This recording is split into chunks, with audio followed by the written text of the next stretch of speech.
Recorded live from the mats of Radical MMA in New York City. The Martial Culture Podcast. Your source for in-depth combat sports and martial arts insights with Coach Renee Dreyfus and Matt Peters. Ring the bell and let's get it on.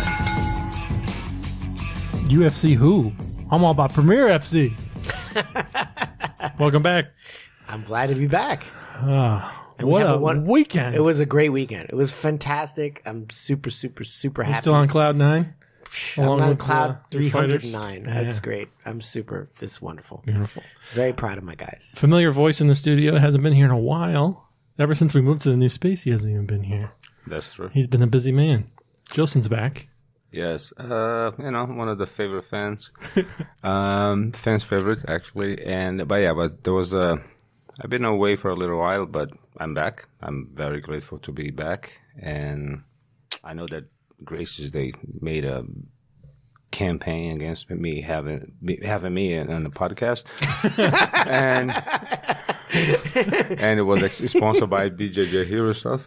So, and Matt was like, well, I need to really take care of my business. Joseph, I'm sorry about that. Who's going to pay more? I love you, but I need to pay my bills. And then they kept me away as long as they could. And Renee brought me back in today. So I'm glad. Came to the fire escape. I know, right? Yeah. Snuck him in. I think it's a Henzo waiting outside to be. Yeah. No, Henzo's cool with me. He's like the other guys. It's a joke. It was a joke. I know. This is for people who don't know. This is complete not serious, but. But there was amazing fights this weekend. There were. Massachusetts. Yes. It came on home turf. We went into enemy territory. Yes. Took the belt and ran. Or walked away slowly. Yeah, in slow motion, slow-mo. And there's an explosion behind us. Oh, wow. You didn't look back, did you? I didn't look back. No. Just light a match. Okay. Yeah, no. It was a great experience. And, we had Karen on from Premiere before. And she just runs an amazing show. But this one was a real long one. It was a real stressful one. And York was fighting for the title. G was fighting for the title. And, it started out, like you said, it was enemy territory. And also, York had been sick for a week. Like, we were supposed to have some final training, light training on Wednesday, Tuesday and Wednesday, and he was sick the whole time. That developed into a little bit of like a stomach sickness, and he was really not 100%. And it was definitely like, and with the weight cut, it's hard and it depletes you. And then he was so hungry that he ate a little too much, to rehydrate, and then that didn't sit well in his stomach.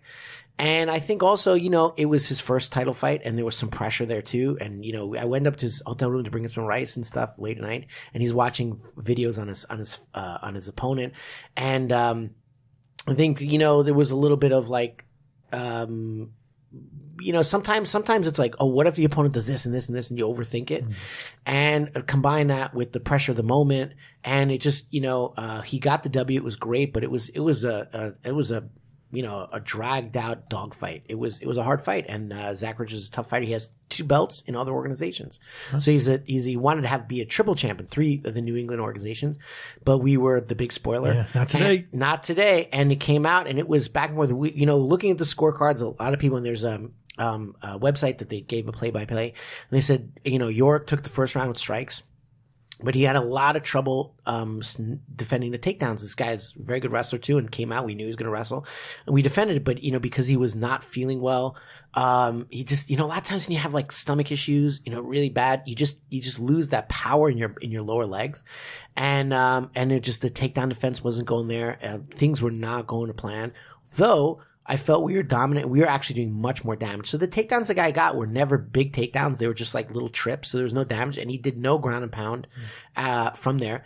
And then York either got up or threatened triangles. And then there was other rounds where, York finished, on top. He got top crucifix and the bell rang. That was in the second round. So they gave, I think people gave the round to Zach, the second round to Zach, but, York, I'm pretty sure it was the second round. York finished the second round in top crucifix. If it had gone on longer, it would have been a bad night for the guy. And then the fourth round was, I think, very, very even. I still, I disagree with the judges. I think, York did more damage, but the guy definitely had, it's come down to what we said the John Jones. Octagon control was the deciding factor in this match.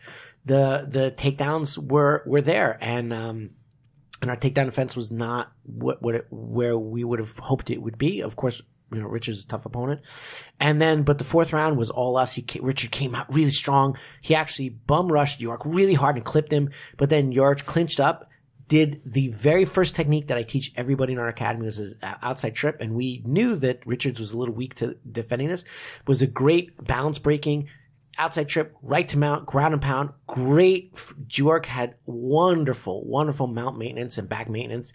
Kept the position, kept raining down punches. Richards gave up his back, and we knew when Richards would get caught in back mount that he had trouble escaping. So we sunk in that back mount. He got a lot more punches. He did manage to escape a second, but then we got the back mount again and sunk in the choke. But we were worried about time, and York made a really, really smart decision to switch from fighting for the choke and just go right for strikes, and did a very fast volley of strikes, which is exactly what we practiced. And the referee called a stop to it. And it was a really hard-fought victory, and it was a knockdown, dragged out dogfight of a match, and both two guys are evenly matched. And I'm proud of it. And I'm also honored that we shared the ring with someone like Zach Richards, who proved that he was a warrior. That guy, shout out to him. You rise to your best when you have a opponent who really prepared for you and really pushed you to the limit. And this is a thing that, York can look back on in a moment in his career where someone really pushed him to the edge, and he went to that edge and then threw the guy off. And, but Zach Richards is nothing but respect for the guy and Team Nostos MMA, nothing but respect for those guys. And, so that was that fight, but it was an emotional roller coaster. I'm like, trying to coach really calm. And I'm like, why the fuck aren't you defending the takedowns? So that's what I want to say. But so this morning, did you guys start training that? Did you give him a day off, or? No, he has a day off. He actually hurt his foot. He kicked him so much in the head. He hurt his foot. And it was a previous, he had previous injury. He hurt his foot in the last fight too. And I think it's the same area where it's a little bit like he hit him so many times with his kicks that, the foot is inflamed. And, it's important that he gets a day off. He earned a day off. But he wasn't actually intending to come in, but he messaged Gilson and myself, and he's like, I don't think I can come in. My foot's swollen. But yeah, that was actually what we were going to work today a little bit. Yeah. Well, hopefully he gets closer to getting that Costco sponsorship. See him all on Instagram. I didn't know about that. When's his birthday? I'm going to buy him a big box of trail mix. I don't actually know. I don't know York's maybe birthday. Just for I should know. Congratulations on your win. Here's some trail mix. Yeah, I will. I'll send him a box. But and so it was a real emotional roller coaster. And then. 6 hours later, we had another fight? Yeah, I know. It was a long ride. And okay, so this is what happened. This is no fault of Premier whatsoever. It was a great promotion. But at the same time the fight was going on, the arena was also being used for a hockey game. So our normal warm-up room, it was taken because the hockey side of the arena, the Massachusetts arena is huge. So they had two events going on at the same time. And so the normal place where we're, supposed to go was taken. So they put us in this other large room, and they ran curtains between the corners, because they just didn't have the ability to use those other rooms. And actually it's funny because they first put us in a room but the commission said, no, we don't have enough people to walk around all those areas. So everybody has to be in the same room. So it was a bit of a call from the commission, I guess, but we are in this room. But then of course, fighters being fighters, they want space. They want to do their thing. So suddenly, little by little, the corners started disappearing. There was these, walls that people put up, these, curtain walls, but people just started ignoring them. And so everybody's like warming up in front of each other. And there was York's opponent was warming up right next to York, and York was like, I don't want to see him. And then also one fight ended, and I don't know who it was, but he seemed to have taken a really bad liver shot.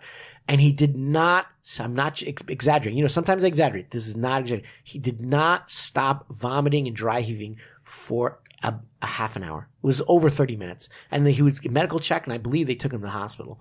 But he was right next to me. There was a curtain, and he was literally on the other side of the curtain. So all I'm hearing is, blah, blah. And I'm like, oh man. And it starts smelling vomit. When you go through the fight, you see that York hit him with really got a nice. No, this is before result. York's fight, though. This was a different opponent when we were getting ready for York's fight. Yeah, but yeah, no. The other guy took a lot of damage from York for sure. Then when York's fight was over, because like I said, the corners had kind of like disintegrated, Pat Casey's camp was like right on top of us, and we were trying to avoid them. They're trying to avoid us. And let me tell you, Pat Casey is a wonderful gentleman and a great fighter. But some members of his camp were, not as like respectful as I would have expected. And I mean, I don't know if they were members of his camp or who were their fans, or I don't know who they were.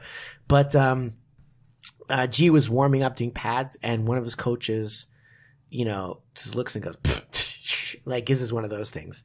And there was a bit of, I think it was, I don't know, let me not say it was his coach, because I don't know who it was, but it was a gentleman that was in that area and just was very, very dismissive of us.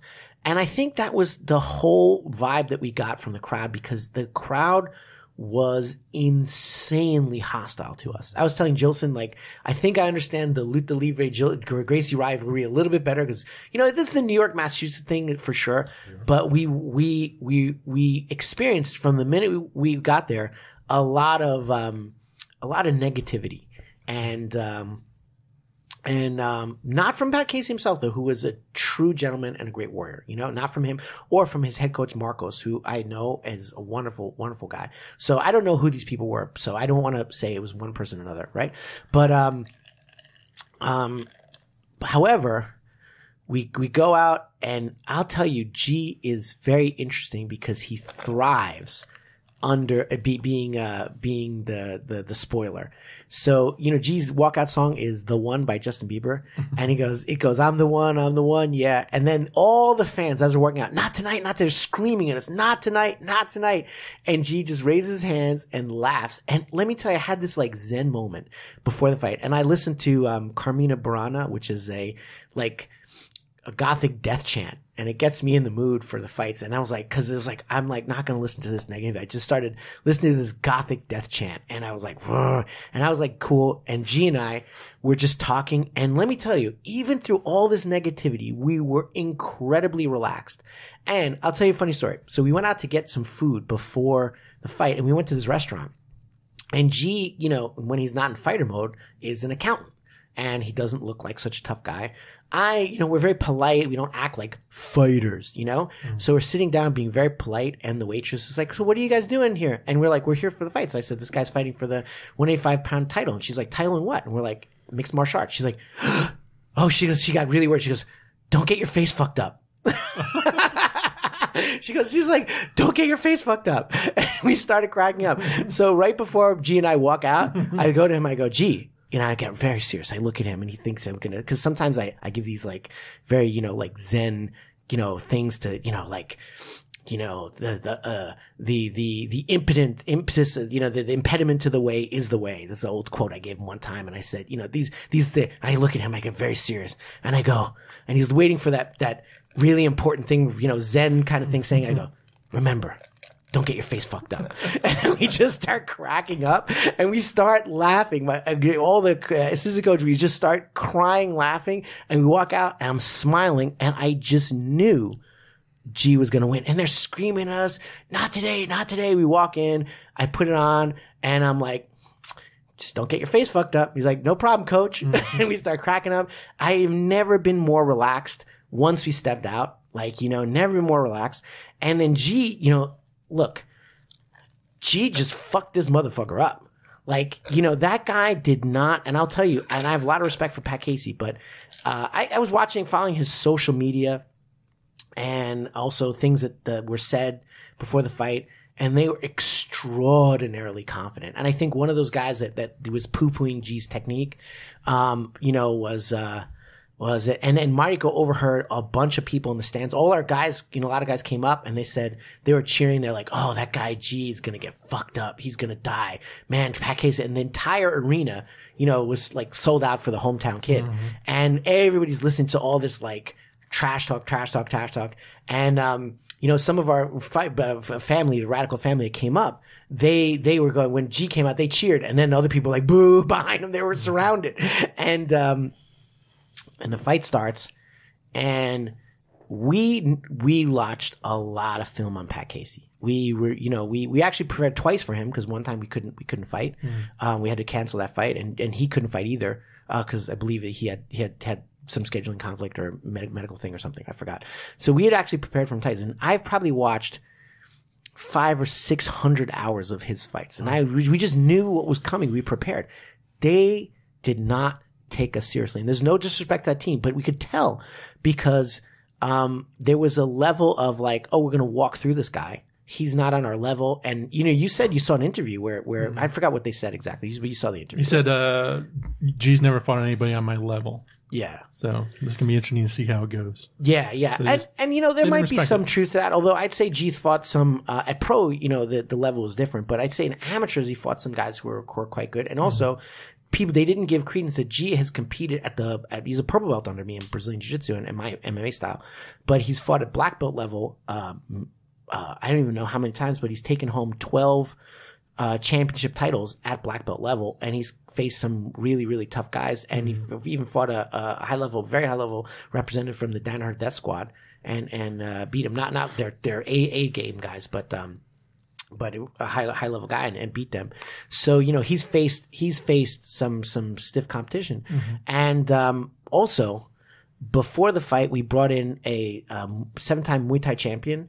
And European fighter, he's 15-1. He actually was visiting, he's from Belgium. He's 15-1 MMA. He's visiting from Belgium.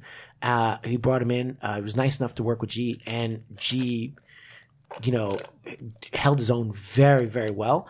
And also we had a great coach, our newest coach, Coach Pina, who just got back from Thailand, who is also one of the highest ranked Muay Thai guys in the nation now, working with him. And of course we have Gilson, who has a huge amount of experience helping with the training too. Man, you surrounded him by championship caliber guys. And Gilson, yeah, Professor Ken, of course. Yeah, of course, Professor Ken. I was going to get to that. But Gilson, you worked with G, and you were helping him get ready as well. And what did you notice about G's technique in when you work with him? It's important for me. It's important to always first to be fair that athletes, fighters like Urok and G, they've been assisted by like the highest level when it comes to striking coaches, and that's really when they come to you or to work with you, you notice that like the level how they move. So I have to give a shout out to Professor Ken from Class 1 MMA.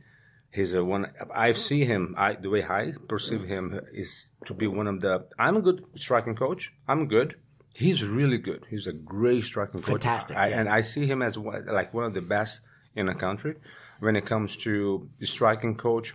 Really geared towards MMA. Yes, absolutely. And so everything that what I see when it comes to G, of course, we had G also worked with Rafael Abogado. That nowadays he's in Thailand training, and Chris Robinson, who's on our podcast too, who gave us a very critical piece of information on how to defeat Pat Casey way many months ago. So shout out to Chris and thank you. But I'll get to that in a second. Yeah. So it's important. It's always important to acknowledge, give credit where the credit is due, and I always go back to Professor Ken because Professor Ken's been working with York since 2011, so it's been like 9 years now.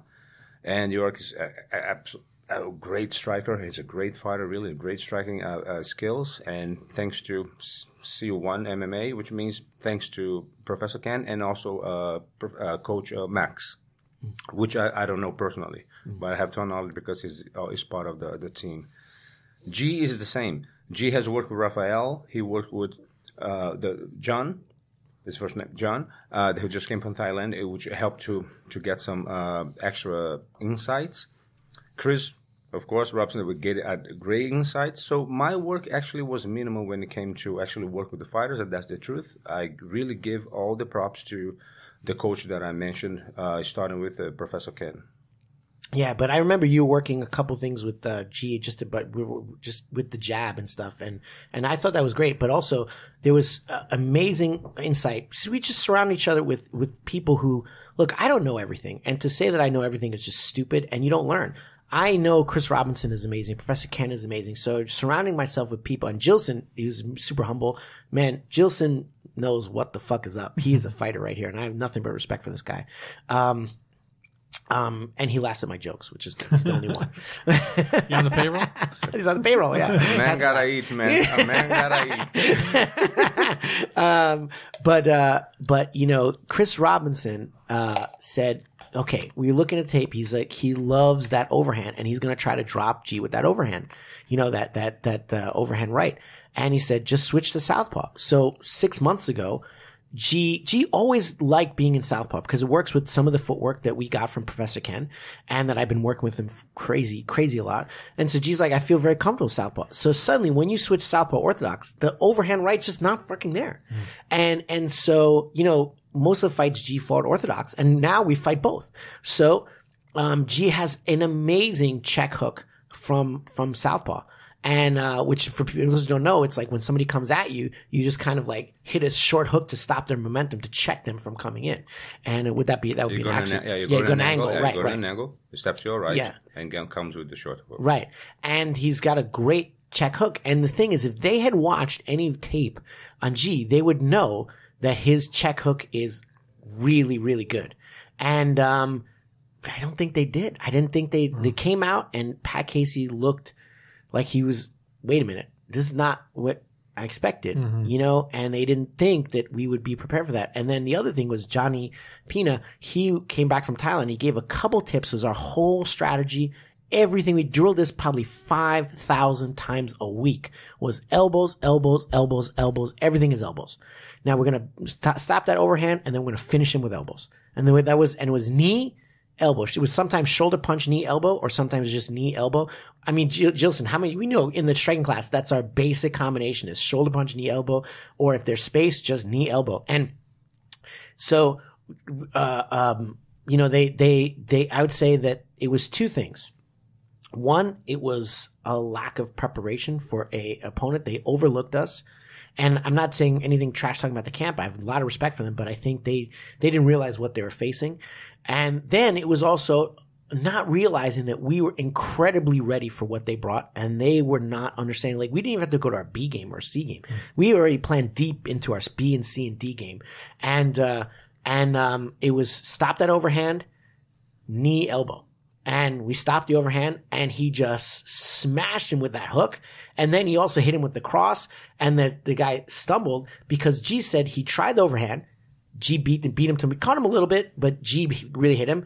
Tried the overhand again. G hit him harder. And then the other hand, it was boom. So it's actually, he tried the same thing 3 times. And his corner was yelling out overhand. So obviously they were like thinking that he would still be in orthodox. And this is not, again, not trash talking, but all the social media, all the stuff, the vibe that we got, everything, they did not prepare for us. They were deluded they were not seeing the facts. They were seeing what they thought. And sometimes, I can't say this for sure, but a lot of times here in New York, I've experienced it many times with my students. We have a lot of Asian students, and sometimes you see a little bit sometimes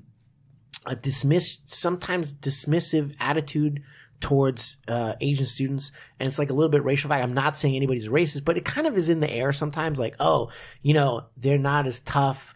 They tend to be a little bit smaller fighters. And G's Asian, but he's also a big boy. And he has power. He has power. And it's like, I mean, I would say that's not in the coaching team, but in this fans, you could hear it. There was a little bit of racially inspired, you know, stuff. And, not in the coaching. I would not say that, but, you know, he just did not prepare, and they were deluded. And when you think something, a lot of times, you know, and Gilson can speak to this because he's an expert at this, but a lot of times you're presented a data, but instead of really seeing that data and saying, oh, wait a minute, this contradicts what I thought, you double down on your delusional belief. And I really think that's what happened. Is they assumed he would be the same guy he fought a year ago. Of course, that's not the fucking case. And even a year ago, he was a tough guy. And they just like, oh, he hadn't fought anybody. We've, you know, fought Bellator. We got invitations at Bellator. We turned him down, right? Because it's not where we want to go right now. So, you know, there was lack of preparation. And then the coaching was not being responsive to our strategy. And then he just hit him with the check hook, hit him again with the left. Then it went to the clinch. And he just backed him up against the cage, bah. And then what did he do? The guy tried to get up, knee, elbow, and it was a hellbow. I mean, it was just picture perfect, and he dropped. And G said he looked at the ref. He's like, "Are you going to stop it?" Because the guy was out, and the ref didn't stop it. So he threw the uppercut, which is exactly what we practiced, elbow uppercut. That was the next, and then boom. And then the referee called it. And it was 46 seconds. It's the fastest Pat Casey's ever been stopped, ever been defeated, and nobody's done that before. And you know, I'm very, very proud of G. And that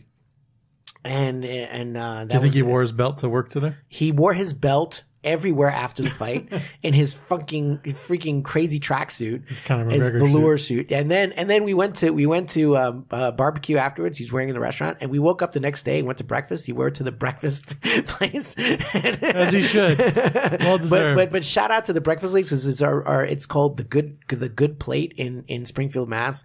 It's amazing food, and there's always part of our like rehydration, refueling thing. They have great food, and it's part of our tradition there. And then but he wore it everywhere, and the whole staff was taking pictures with us. And we wanted to go back to that waitress who told it, don't get your face fucked up, but we had to How's his face look now? His face, he didn't take anything. Yeah, no damage, whatever. Still beautiful. Yeah.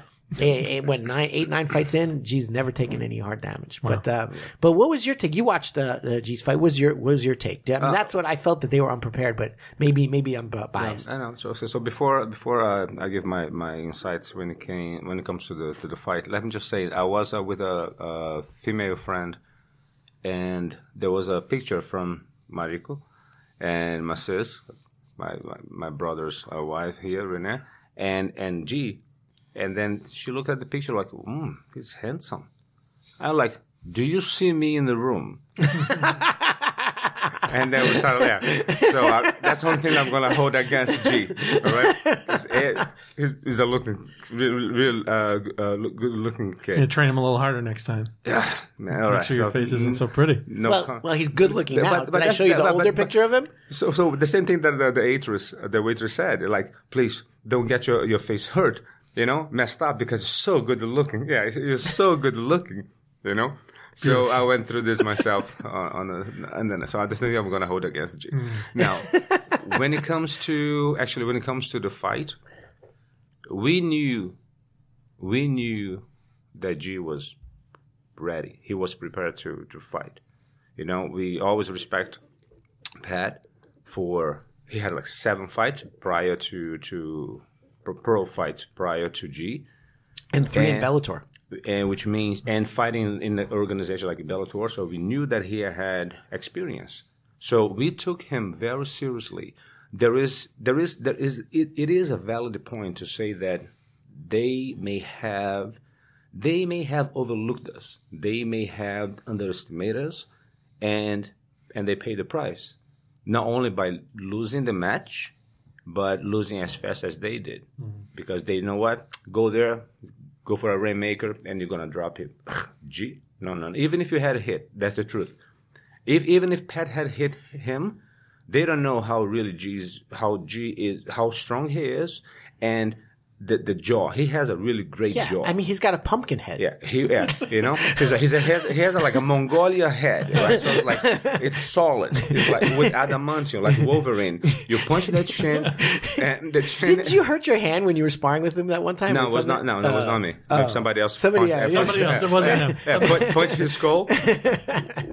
Whenever I play, I do some sparring with G. I'm very careful not to poke him, because I know that he's gonna really hurt me if I do it. So you know what? Don't poke the bear. You know what? It's like in Brazil we say like você não catuca onça com vara curta, which means you don't poke a leopard with a short stick, right? So. And with Gio is part of I'm always very careful, because if he really unleashes, because right now I'm not even 190 and he walks around 220 or so. Man, you need some steroids. Yeah, I gotta get back to it too now. I'm not feeling that good right. So G is very technical. He's very strong, and he has isometry strength from the grappling, and with the assistance from other striking coaches, he upped his game to a really interesting level. So you put it together, the grappling with Coach René, of course, is one of the best in the country, that's for sure. The MMA knowledges and skills, it's absolutely one of the top in the country. Then you have the striking coaches that are at the top of the game, and actually, again, better, one of the best on the top of the country when it comes to Professor Ken, as I mentioned before. Rafael is a great striker, and have insights like Robson, Chris Robson, and Pena, and as I said, myself a little bit there, and we were very confident.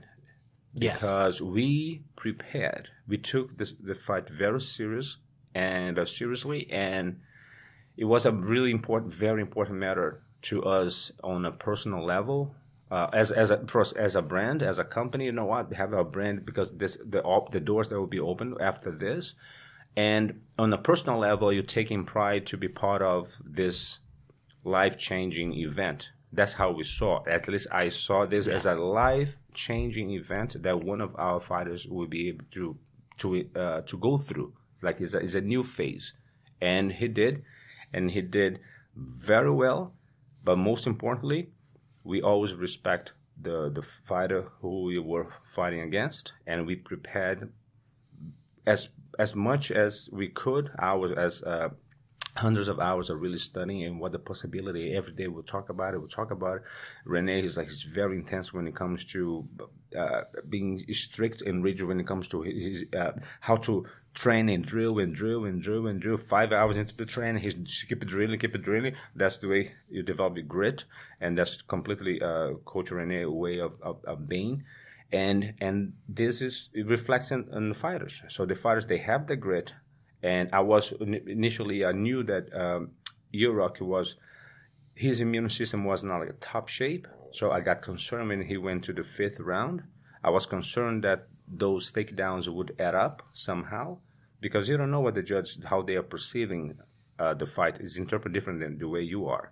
So I was concerned that he would not be able to go to the 5th round with some gas in the tank and still performing and finish the guy either TKO or knockout or submission. I was concerned when we went to the 5th, and things just went our way because grit training. We took very seriously those who we were fighting against, and we knew that we were going through a hostile environment. It's worse than Brock 4 with Ivan Drago. It's just like, and yikes. Yeah. So, and we had the wood chopping too. That was really important part. The chopping the wood. Yes. From the Rocky scene. We did. Chop wood and carry water. Carry water. Yeah, exactly. Carry water. We chop the wood and carry the Actually, water. It's funny, but there's a Thai expression, which means hard work, and it's like you chop wood and carry water. And that's how do you get good? You chop wood and carry water. You just chop wood. But it's true. It's like it came down to just over and over in basics. And, she is not young, and also he has a full-time job. But, sometimes we left the academy at 11:30 at night. I mean, you were there. Yes. We're just like, no, we're not going home. Yes. We're going to do this one more fucking time. Mm-hmm. And she's like, all right. And I could see. And also, she does have some injuries too, just years and years of wear and tear. And how old is he? 36. Yeah. Wow. So there was a big age gap between them as well. But, thanks also to Dr. Sundaraj, Dr. Steve, who's on our podcast too, he got him in really good shape and took care of those injuries as well. So shout out to Recalibrate Physical Therapy as well. Does G have, obviously he's going to keep fighting, but is this like something he wants to pursue long-term? Yeah. No, absolutely. Yeah. We're gunning for the UFC. That's it. And this is the belt that Platinum Mike Perry held. So hopefully we can parlay that into getting contenders or something. No, that is the plan. 100%. You fight until and also as we're grapplers, that's a good thing about a grappling strategy is that your longevity as a fighter is longer. So I see us doing this at least 5 more years. You're going to stay in the same weight class? Yeah, that's it. Because, there was talk after the fight of him fighting the guy at the one weight class above. But, I don't really think that's a good move because, cutting weight, getting used to fighting, we're professionals and we're going to be professional at this weight class. The same thing Khabib. People are like, oh, Khabib, you should fight George St. Pierre at 170. He's like, I'm a 155er. This is where I am. I'm professional. I do my thing and this is what I do. And the more you get into those rhythms of of like how to cut weight, how to rehydrate. And that was one thing that went incredibly well. The rehydration, with G he went down to 185, and then, like 7 hours later, he was back to 205. So, it was unfortunately it's not that healthy, but that's what everybody does. And he did it in a way with the help of my wife as well, who's really, really got the rehydration down on a scientific level. And he, a lot of times he would cut weight and he would get cramps everywhere. He had like a tiny bit of cramps right as he was cutting weight, and then he just hydrated back up perfectly, and he felt fantastic. And it was just, it's teamwork that got taking our opponent seriously, and teamwork. And, Gilson minimized his role, but he was always there helping me place tactics and things like that. And I'm not the best MMA coach in the world, but I like to surround myself with people who know a lot. And another shout out to Phil Cardella, who came up and gave a seminar and showed us his way of doing ground and pound. It didn't go there, but the next phase, if it had to, was to break out some Phil Cardella style ground and pound as well. So if you surround yourself with the best, you will produce great results. But only if you are not delusional. And sometimes this is one thing I want to talk about. We shift away from the fight. It's like sometimes delusional thinking works for you, and sometimes it works against you. Like, be a champion. You can't be 100% wedded to the reality it is. You have to see the reality that you want to create. But that being said, at the same time, you have to recognize the data in front of you. Holy shit, this fucking pumpkin-headed Asian dude, he's a beast. If you watch his fights, he's a beast. And you just watch some of his grappling matches, but they did not.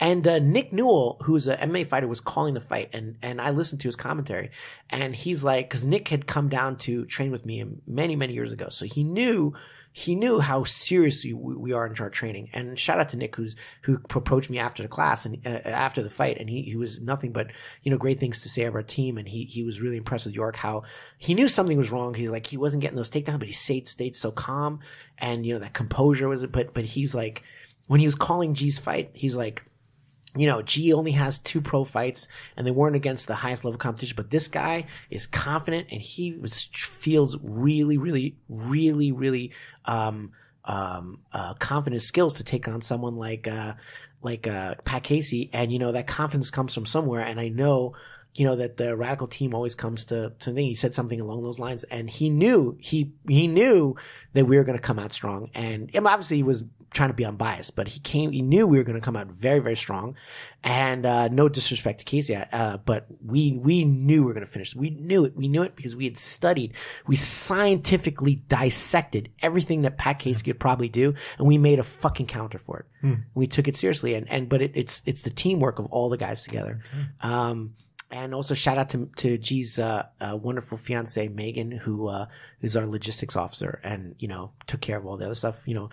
Armies win on logistics, and the same thing in fighting. Logistics was getting the car ride and everything, hotel, and great. So it was a great thing. But like I said, you want to dream. This is the larger thing for fighters out there. Like, you want to dream of the reality you create. But you cannot just be, I've seen this so many times, you cannot just be like this guy came to my academy and he's like, yeah, I want to fight. And I told him, man, you won't fight for at least 2 years because you suck. And I didn't say you suck, but I'm like, look at you fought, we sparred with my white belts, my lowest level white belts, and you got smoked.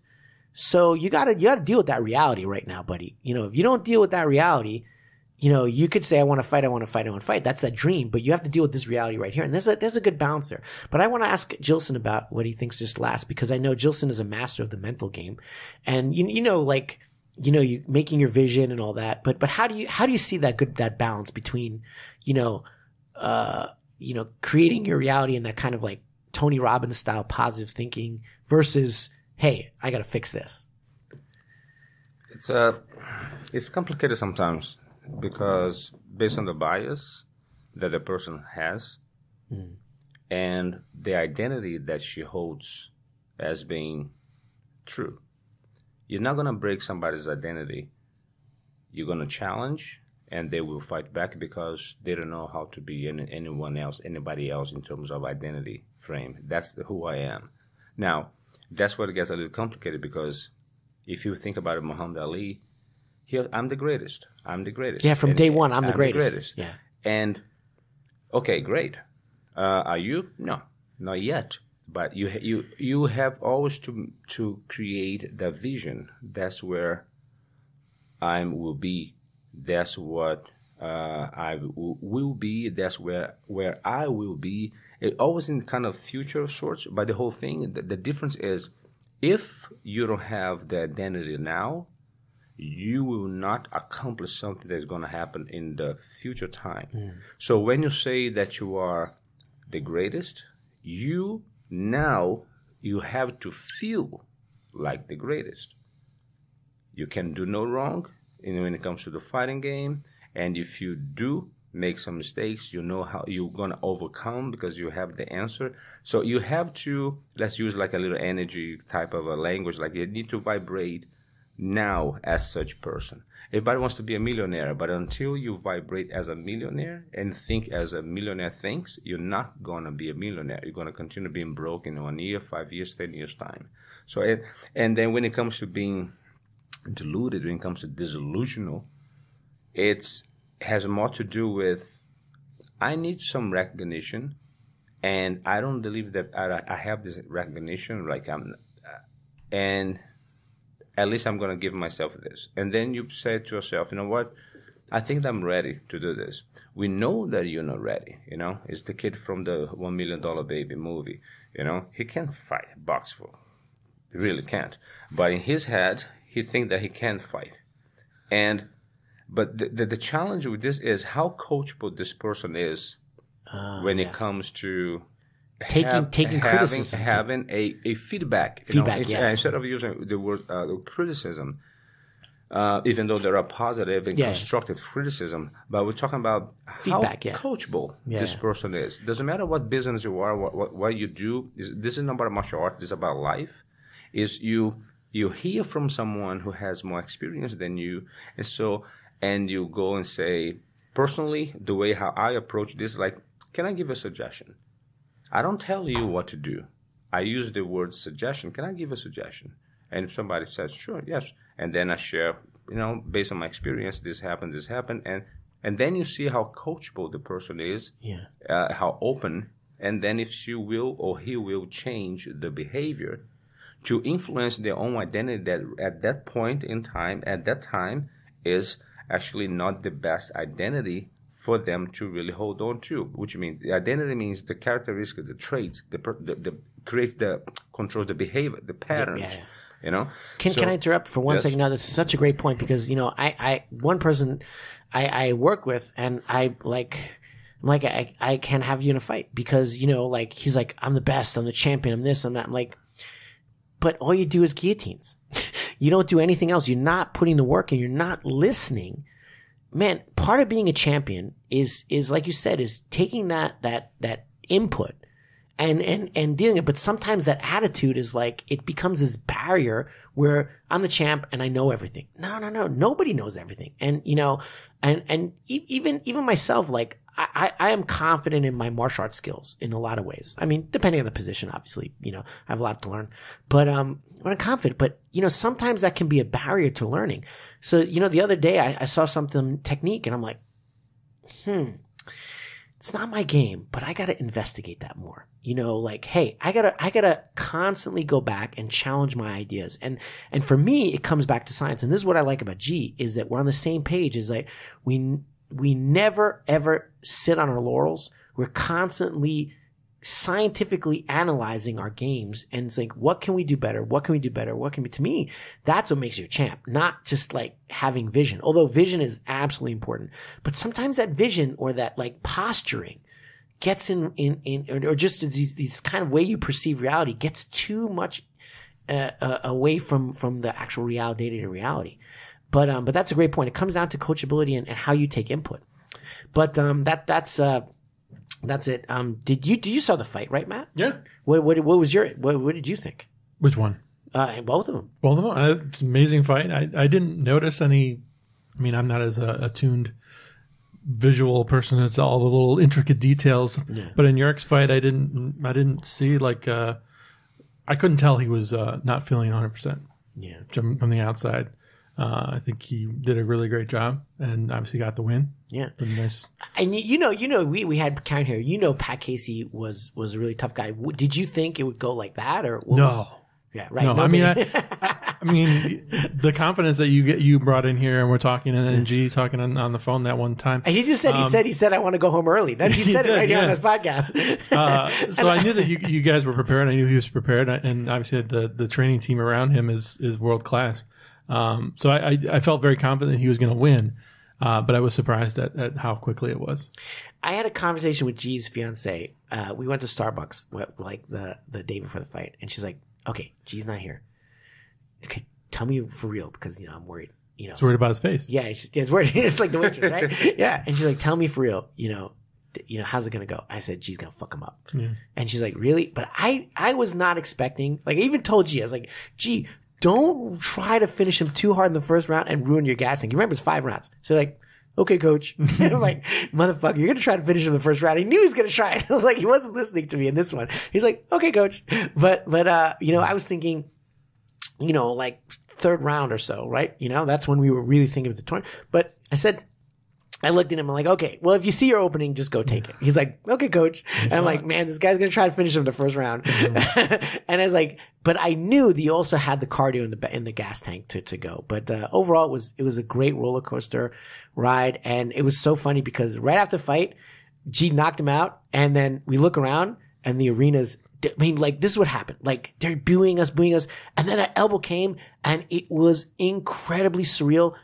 A massively filled stadium or auditorium, I should say. So many people, and you could hear a pin drop. I mean, it was like, oh. And then I was like, I'm like, whoa. And I went in the cage, and then as I looked, everybody looked so sad. And it's like about 2 minutes later, the entire arena was empty. It was and also let me just say, finish up. Pat Casey is a great sportsman. He came over once in the ring, and then also after the fight was extremely gracious. And you see, it's a measure of a man, not when he's on top, but when he's on the bottom. I've seen very few people who were such amazing sportsmen and gave such a good account of themselves in terms of acting like a martial artist and really with class. And of course, he'll be back. And he'll do great, we doing a rematch? He ran into the G train. No.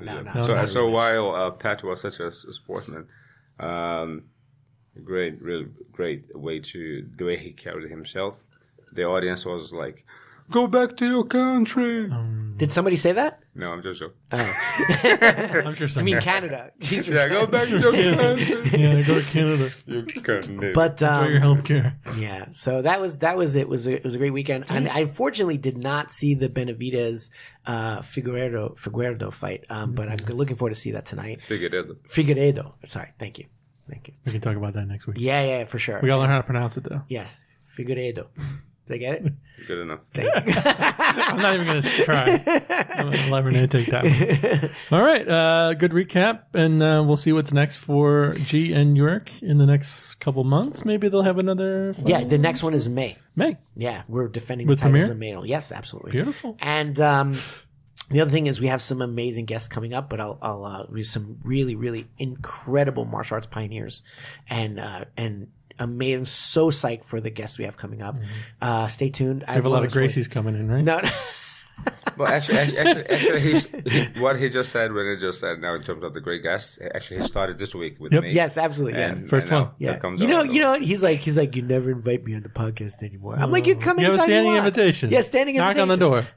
And listen, Matt told me that there's a negative feedback, with everything that you said, so I can't bring it back. I like Actually, your episode was one of our most popular episods, so we're always happy to have you. Controversies sometimes and good. followed by he's crazy. Yes, exactly.